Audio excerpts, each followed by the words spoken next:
Şərq Türkistanlıq qarindaşlar. Şərq Türkistan xəbər agentliğinin xəbərlər proqramısını görüşünüzü qızğın qarşı alırıq. Tövəndə təfsili məzmunlarını diqqətinizə sunumuz. Şərq Türkistan sürgündü hökumətinin baş ministri Salih Xudayar 12 oktyabr günü yer şəhəri pul muamele texnik xəbərləri axbaratının ziyaretini qəbul qılıb, Şərq Türkistanның əhvali və Şərq Türkistanның keləcəyi toğrısındakı isteklerini bayan qıldı. Ən aldı bilan öz-özünü tanıştırışını talab qılğanda, mening ismim Salih Xudayar, men Şərq Türkistanda tug'ilgan. Xitoy tajovuzchilari Şərq Türkistonni ishg'ol qilib olganligi va Şərq Türkiston xalqiga qilgan besimi tufaylidan Amerikaga musofir bo'lib ko'chib kelgan.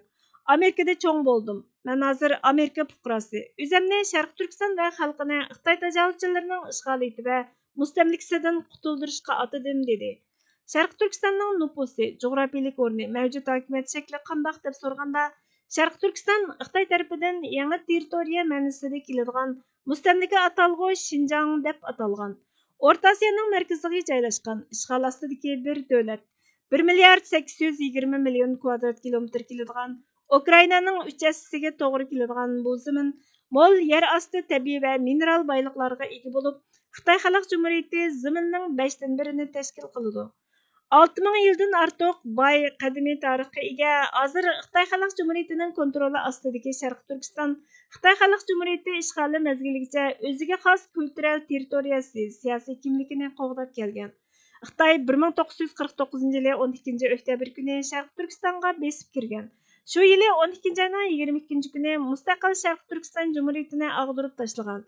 Shundan keyin Şərq Türkiston Xitoyning mustamlikasi va ishg'oliyatiga bardoshlik berib kelgan.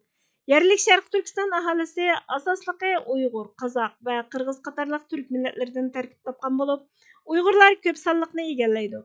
Uyg'ur va boshqa turk xalqlari navbatda Şərq Türkistonni to'mir qo'li bilan boshqaradigan Xitoy davlati, Xitoy Kompartiyasi yo'lga qo'ygan assimilyatsiya va irqiy qirg'inchilik siyosatiga duch kelmoqda dedi. Şərq Türkiston xalqi uchun qilgan xizmatingiz, mustaqillik ko'rishingiz va uning hozirgacha elib kelgan ta'siri haqida bizga ozroq so'zlab berasiz deb so'raganda, 2017 yili men Xitoyda davomlashayotgan Uyg'ur irqiy qirg'inchiligiga qarshi turish uchun Şərq Türkiston milliy harakatini qurdim. Bo'shashmay tirishishim natijasida 2019 yili Şərq Türkiston sürgündü hökumatining bosh ministri bo'lib saylandim. Men Şərq Türkiston va xalqining adolatga erishish uchun Xitoy doiralarining jinoyati ustidan tunji qatim xalqaro jinoiy ishlar sudiga arz sunish orqali qonun tarix yaratdim. Mening usulim ko'p taraflamalik. Men xalqaro tashkilotlar, hukumatlar va taratqular bilan aloqalashib, ularning diqqatini atalmish Şinjanning qiyinchiligiga qaratishiga tirishaman. Men yana Xitoyning Uyg'urlar va boshqa Turkiya xalqlariga qaratilgan irqiy qirg'inchilikni e'tirof qilish haqidagi xalqaroliq chaqiriqlarga rahbarlik qilaman. Men Xitoy amaldorlari ustidan tunji qonuniy arzni xalqaro jinoiy ishlar sudiga sundim. Xitoyni jazolashni tashabbus qilib, Şərq Türkistonni ishg'ol qilingan davlat deb e'tirof qilishni talab qilishni ilgari surdim va Şərq Türkistonning mustaqilligini asliga keltirish ko'rishini qo'llashni qo'lga keltirishga tirishdim. Gerçi xirist intayin cho'ng bo'lsa-mu, ammo biz Xitoyning atalmish Şinjanda yurgizayotgan irqiy qirg'inchilikni dunyo miqyosida e'tirof qilish va tanqidlashning kuchayganligini ko'rdik. Mening tirishchanligimning natijasida dunyo diasporasida mustaqillik o'ti qaytadan tutishib, adolat va ozodlik uchun muhim bir qadam tashlanyapti dedi. Şərq Türkiston xalqi duch kelayotgan navbatdagi xiristlar qaysi? Şərq Türkiston xalqi bu xiristlarning ta'siriga qanday uchragan deb so'raganda, Şərq Türkiston duch kelgan xirist ko'p taraflamalik. Iqtisodiy jihatda garchi tabiiy boyliqlari mo'l bo'lsa-mu, ammo mol-mulklar Xitoy davlati va mustamlikachilari tomonidan sistemlik foydalanib, yerli xalq nomrodlikqa ittirilmoqda. Siyosiy jihatda xalqimiz hatto eng asosiy kishilik huquqni bostirish, o'qituvchilarni turmaga tashlab qiynash, o'ltirish qatorliq yat hokimiyatning bostirishiga uchrayotdi. İnsanparvarlik krizisi alohida ig'ir. 3 milliondan ortiq Uyg'ur va boshqa turk xalqlari jazo lagerlari, turmalar va majburiy emgak lagerlariga qamalgan. Ular majburiy emgakka, har xil shakldagi jismoniy va psixologik qiynashlarga uchragan. Madaniyati vayron qilingan. Bu lagerlarning sirtida keng ko'lamlik nazorat qilish sistemasi insonlarni nazorat qilib turdi. Keng ko'lamlik nazorat qilish, saqchi harakatlari kundalik hayotni qo'rqinchli xo'rliqlar tajriba qilinadigan o'ringa aylantirib qo'ygan. Bu qo'rqinchli manzarlarni ko'z oldimizga keltirganimizda, Şərq Türkistonning mustaqilligini asliga keltirishning siyosiy nishondan eshib ketganligini inkor qilg'ili bo'lmaydi. u xalqimizning mavjudligi, erkinligi va mangu izzat hurmat uchun jiddiy ehtiyojliq. Egilik huquqliq davlatimizni qayta qurgandila, ondan yuz berayotgan bu fojiani to'xtatib, millatimizning kelgusini kafolatlandira olamiz. Xitoyning Sharq Turkistondagi manfaati iqtisodiy va strategik bo'lib qolmay, trillion dollarlik bir balvoq bir yo'l tashabbusi bilan yer shariviy ustunlikka erishish nishonining asosini yaratadi. Sharq Turkiston Xitoyni O'rta Osiyo, O'rta Sharqda Yevropa va undan olgan bozorlar va siyosiy sohaga bog'lagan muhim bir eg'iz rolini o'ynaydigan bu tashabbusning ul tashi. Xitoy davlatining faoliyatlari faqat Sharq Turkistonni ishg'ol qilish bilan qolmay, balki mangulik mustamlika qilishni maqsad qiladi. Xitoy irqiy qirg'inchilik yurgizib, kültürümüz ve kimlikimizni yo'q qilib, majburiy emgakka silishni yo'lga qo'yib, Xitoy ko'chman mustamlikachilarning iqimi bilan nüfus qurilmamizni o'zgartirish orqali atalmish Şinjanni imperiyasining mangulik bir qismiga aylantirmoqchi bo'lyotdi. Bu Sharq Turkistonni G'arbga, O'rta Osiyoga va Janubiy Osiyoga kengaytirishda bir sakrash taxtasi sifatida qo'llanishdagi uzun muddatlik strategiyaning bir qismi deb javob berdi. Sharq Turkiston xalqining ishlarining texmo yaxshilanishi uchun qandaq inkasning chiqishini tavsiya qilasiz deb so'ragan savolga Sharq Turkistondagi insonlik krizisining sababi Xitoyning Sharq Turkistonni ishg'ol qilib olishidan iborat bo'lib, uni yo'qotishning yo'li ishg'oliyatni oxirlashtirish va Sharq Turkistonning mustaqilligini asliga keltirishdan iborat. Bu ochiq reallik Xitoy bilan bo'lgan iqtisodiy munosabat va jo'grafiyalik siyosiy tahdid sababidan xalqaro jamiyatning nazaridan soqit qilindi. Xalqaro jamiyat nisbatan yenik masalalarga diqqat e'tiborini berdi. Biz krizisning haqiqiy mohiyati bo'lgan qonunsiz ishg'ol qilib olish va irqiy qirg'inchilik yurgizishni qabul qildirish bilan boshlagan ko'p tarafli usullarga chaqiriq qilamiz. Buni tamomlagandan keyingi ikkinchi logikalik qadam Rossiyaning ishg'oliyatiga uchragan Ukrainaliklarga bergan yordamga o'xshash yordamni qo'lga keltirish. Bu Xitoyni jazolash, diplomatik bosim ishlatish, jinoyatlarni sodir qilgan Xitoylarga qarshi jazo yurgizish, Sharq Turkistonning mustaqillik ko'rishiga moddiy yordam qilish uchun xalqaro ittifoqdoshlik tashkillash qatorliqlarni o'z ichiga oladi. Harakatsizlikni himoya qilish mumkin emas, ham u axloqiy mas'uliyatsizlik. Krizisga sal qarash Xitoyning Sharq Turkistonda yurgizayotgan irqiy qirg'inchiligiga rozilik bildirish bo'lib qolmay, yana xalqaro huquqning qurilmasi va xalqaro muqimlikqa tahdid ilib keladigan bir o'rnak tashkil qiladi. Dünya cho'qim davrimizdagi eng og'ir kishilik huquq dafsanchiligini to'xtatish uchun harakatga o'tishi kerak dedi. Sharq Turkistonda qandaq texnikalik imkonlar bor? U yer texnikalik yangiliklarning makonimi deb so'raganda, Xitoy ishg'ol qilib olgan Sharq Turkistondagi texnika ikki uchi keskin bo'lgan qilichga o'xshaydi. Biri aqlli telefondan tortib, qayta yangilanadigan energiya sistemasigacha bo'lgan ehtiyojli mineral moddalar Sharq Turkistondan chiqadi. Yana bir tarafdan bu texnika yoshirinkichi Xitoy hukumatining zulm quroliga aylangan. Shaharlarimiz va yezi bozorlarimiz usti ochiq turmalarga aylandi. Xalqimizning kundalik turmushini nazorat qilish uchun keng ko'lamda nazorat qilish sistemasi o'rinlashtirildi. Sharq Turkiston mustaqil bo'lsa, texnika manzarasi o'xshamasligi mumkin. Texnikaning taraqqiy qilish fursati nihoyatda zo'r. Bo'libmi imkoniyatli sijil taraqqiyot qatorliq kelgusi uchun intayin muhim ahamiyatga ega sohalarda texnikaning olg'a ilgirlash fursati ko'p. Az uchraydigan qazilma boylik zapasini qayta hosil bo'ladigan energiya va sijil dehqonchilik qatorliq yangilik sohaga ishlatadigan davlatlar emas, dunyoviy o'zgarishni ilgari suradigan bir davlatni orzu qilamiz. Sharq Turkiston mustaqil bo'lsa, texnika manzarasi o'xshamasligi mumkin. Texnikaning taraqqiy qilish fursati nihoyatda cho'ng. Bo'libmi imkoniyatli sijil taraqqiyot qatorliq kelgusi uchun intayin muhim ahamiyatga ega sohalarda texnikaning olg'a ilgirlash fursati ko'p. Az uchraydigan qazilma boylik zapasini qayta hosil bo'ladigan energiya va sijil dehqonchilik qatorliq yangilik sohaga ishlatadigan davlatlar emas, dunyoviy o'zgarishni ilgari suradigan bir davlatni orzu qilamiz. Xitoyning ishg'oliyatidan qutulish Sharq Turkistonning texnikani bostirishga ishlatadigan ahvolidan taraqqiy qilishga ishlatadigan holatga o'zgarishiga sababchi bo'ladi. Kelgusiga yuzlanishning birinchi qadami Sharq Turkistonning mustamlikadan qutulishi va mustaqillikni asliga keltirish. Shundoq bo'lgandala, texnika bo'ysundirish quroli bo'lmasdan haqiqiy yaxshiliklar uchun xizmat qiladi dedi. Sharq Turkistonning kelajagining qandoq bo'lishini orzu qilasiz deb so'raganda, Sharq Turkistonning kelajagiga doir umidlarim xalqimizning bosh egmas ro'yi va da'vosimizning haqliqligiga bog'liq.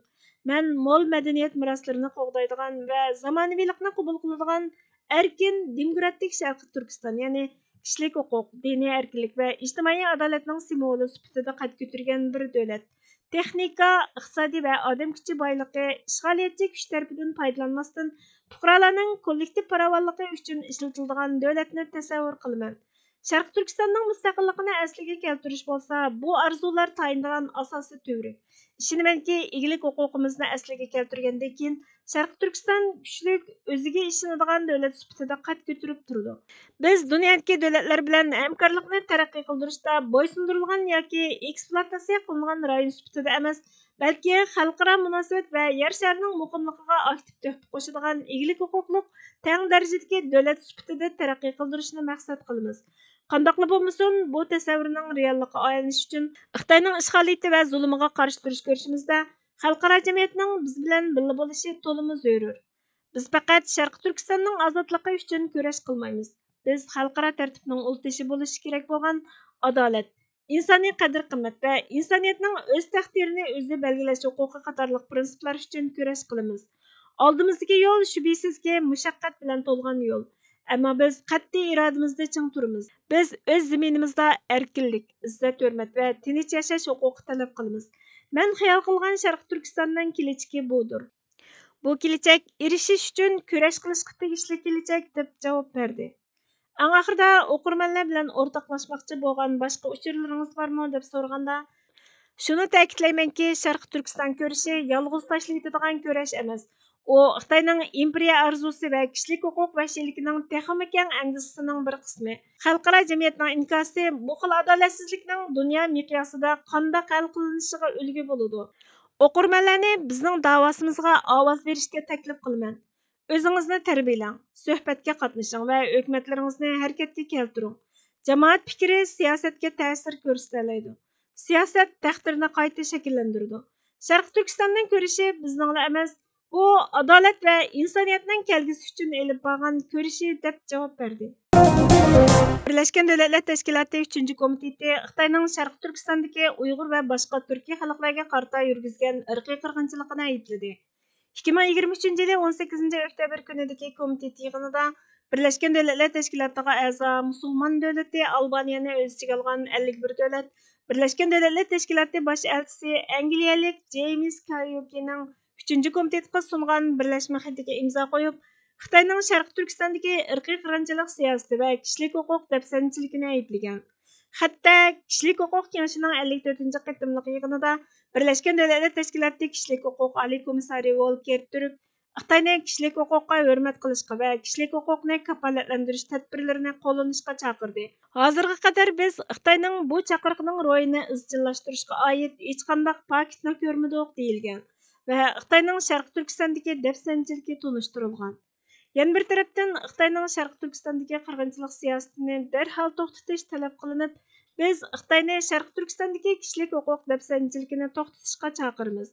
Birlashgan Davlatlar Tashkiloti kishilik huquq kengashini kishilik huquq dafsanchiligini to'xtatish uchun harakat qilishga va bağlashdagi tavsiyalarini to'liq yo'lga qo'yishga chaqiriq qilamiz deyilgan. Imzo qo'ygan 51 davlat Albaniya, Andorra, Avstraliya, Avstriya, Belgiya, Bolgariya, Kanada, Kirodiya, Chex, Daniya, Estoniya, Esvatini, Fiji, Finlandiya, Fransiya, Germaniya, Gvatemala, Islandiya, Irlandiya, İsrailiya, İtaliya, Yaponiya, Latviya, Liberiya, Liechtenstein, Litva, Lüksemburg, Moldova, Monaco, Qarataq, Nauru, Gollandiya, Shimoliy Makedoniya, Yangi Zelandiya, Norvegiya, Palau, Paraguay, Polsha, Portugaliya, Marshall Taqimorli, Ruminiya, San Marino, Slovakiya, Sloveniya, İspaniya, Shveysariya, Tuvalu, Ukrayna, Amerika va Angliyadan iborat. Xatga imzo qo'ymagan 72 davlat bo'lsa, Xitoy, Rossiya, Belorussiya, Sibiriya, Qozog'iston, O'zbekiston, Tojikiston, Qirg'iziston, Turkmaniston, Pokiston, Falastin, Saudiya Arabiston, Suriya, Iron, Iroq, Bahrayn, Yaman, Misr, Liviya, Marokash, Aljeriya, Arab Birlashma Xalifaligi, Burma, Nepal, Madagaskar, Kamerun, Burundi, Kamboja, Zimbabwe, Grenada, Burkina Faso, Mali, Sudan, Djibouti, Kongo, Tonga, Chad, Laos, Eritrea, San Tom ve Príncipe, Mauritaniya, Efiopiya, Niger, Kambiya, Gabon, Sierra-Leone, O'rta Afrika Cumhuriyeti, Gvineya, Gonduras, Sri-Lanka, Nikaragua, Venezuela, Kuba, Komoros, Uganda, Bolivia, Mozambik, Kiribati, Vanuatu, Ekvator, Surinam, Keniya, Togo, Gvineya, Sulaymon Taqim Oroli, Benin, Papua Yangi Gvineya, Janubiy Sudan, Kongo, Dominika, Antigua və Barbuda. Vətən millət söygüsü ruhның izharı. Dövlət atası Sabit Dəmullam Aqadi Cəvhiriyə namlıq əsərdə Şərq Türkistanını süpətləb mundaq yazğan. Kindiq qenim tökülgən ana vətənim, dünya cənnəti, xalqi cənnət əhli kəbi ədəb əxlaqlıq Şərqi Türkistan. Bu bayanlar ən qısqa ibarələr bilən teran mənalarını özüge mücəssəmləyən vətən millət söygüsünün ən yarqın ifadəsidir. Şərqi Türkistanni dünya cənnəti deb tərifləş, Şərqi Türkistan xalqını cənnət əhliga o'xshatish ən yüksək dərəcədəki vətən millət söygüsünü əks ettirdi. Çünki aqidalik bir musulmonga nisbatan oxiratda ən isil vətən cənnət və isil xalq cənnət əhlidir. Musulmonning bu dunyodagi vaqtliq turalg'isi bo'lgan o'z vatanini oxiratdagi mangulik jannatga taqqoslashi va o'z xalqini jannat ahliga o'xshatishi uning real dunyodagi vatan millat sevgisining yorqin ifodasi hisoblanadi. Boshqacha qilib aytganda, dunyoning jannati ulug' diyor Makka Madinalar emas, balki Sharqiy Turkiston. Jannat ahliga o'xshaydiganlar Makka Madina xalqilar emas, balki Sharqiy Turkiston xalqi deganlik vatan millat sevgisining ifoda imkoniyatining eng oxirgi cheki hisoblanadi. Bu pallaga faqat ruhdan balqigan sevgi izhorila yetalaydi. Bu basirat ahliga ayonki, basiratsizlarga muammodir. Kimersiki amal arkonlarini ish nazariga uyg'unlashtirib, vatan millat sevgisini adoqqa g'oyasi jannat va jannat ahliga bo'lgan sevgisiga taqqoslab yashay olsa, uningda yuqoridagidek ko'ngil izhori tajalli bo'ladi. Uningdagi vatan millat sevgisiga nochinlik muhrini besish aqliy salimalarga ravo bo'lmaydi. Bu sevgi sahibi bütün imkoniyatning yetishicha vatan millat uchun chakorlik qiladi. Uningda ixtiyorlik bo'lmaydi. Chunki ruhdan tushgan farmonni tanning bajo keltirmaslik ixtiyori ne qilsin. İchimda bir o't bor deganlarning ichidagi yalqinjayotgan o't hamma oshkora bo'ladi. Davlat atası Sabit Dəmullamda oshkora bo'lgan o't dal vatan millat sevgisi, fidokirona ruhning izhoridir. Bugungi xabarlarimiz bu yerda oxirlashdi. Bizga vaqt ayirganingiz uchun ko'pdan ko'p rahmat. Kelar qatimki programmamizda ko'rishguncha Allohga omonat bo'lgaysizlar.